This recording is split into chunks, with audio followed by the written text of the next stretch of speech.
Welcome to all the listeners. Today we are going to get a kind of inspiration from a great soul, the saint of India, Mahatma Gandhi, the father of nation. He was born in Porbandar, Gujarat in 1869 and actually he was murdered in 1948, 30th January by Nathuram Godse. So whenever you do something great, people will be always jealous of you and they are ready to kill you, and you should be always prepared to die for a great purpose. One of the philosophical thought, that is what is a being. Mahatma Gandhi says a man is but the product of his thoughts. What he thinks he becomes.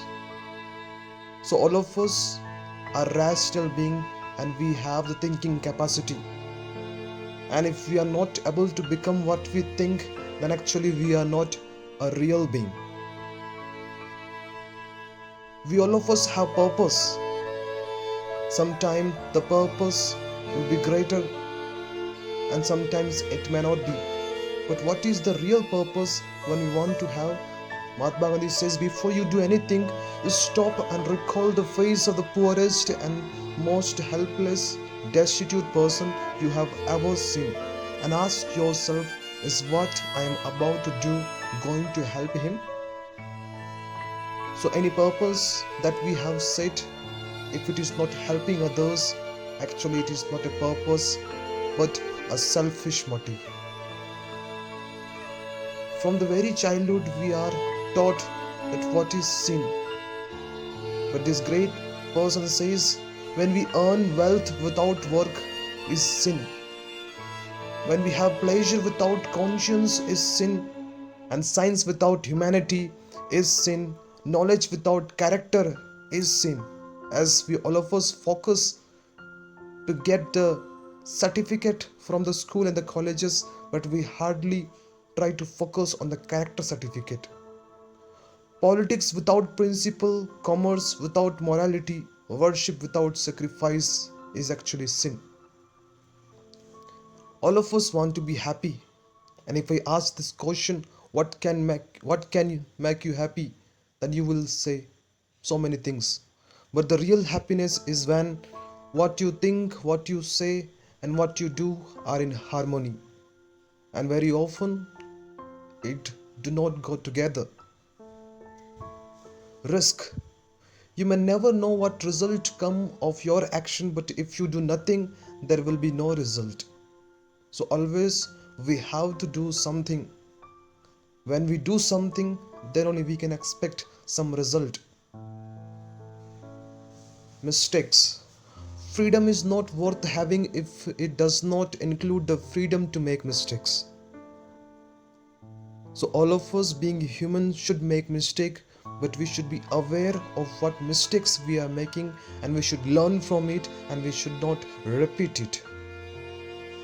Faith. All of us have faith in somebody or the other, and very often on God. So there is nothing that wastes the body like worry, and one who has any faith in God should be ashamed to worry about anything whatsoever. So we should not have worry about what we will eat, what we will wear. If we have faith in God, that God will provide. Violence. I am prepared to die, but there is no cause for which I am prepared to kill. The Creator is more greater than the creation. And the person who has created, I have no rights to destroy that creation because it is not created by me. Actions. You may never know what the result come of your action, but if you do nothing, there will be no result. Struggle. Strength does not come from winning. Your struggle develops your strength, and when you go through hardships and decide not to surrender, that is strength. So we should all be ready to take a struggle, because by struggle we become strong. The future depends on what you do today. You cannot expect that I will do something tomorrow and my future will be very bright. You have to do something today if you want to make your future bright. So be the change you want to see in the world. If you just try to change the world, nothing will happen. Many have tried and they are gone. But if you change yourself, then automatically you can bring change in the world. So be inspired by the very person Mahatma Gandhi, who is known to be the father of a nation whose profound spirituality and belief in justice inspired the world. Let us pray that he may rest in peace and we may all become a great follower and put his words into action. Thank you.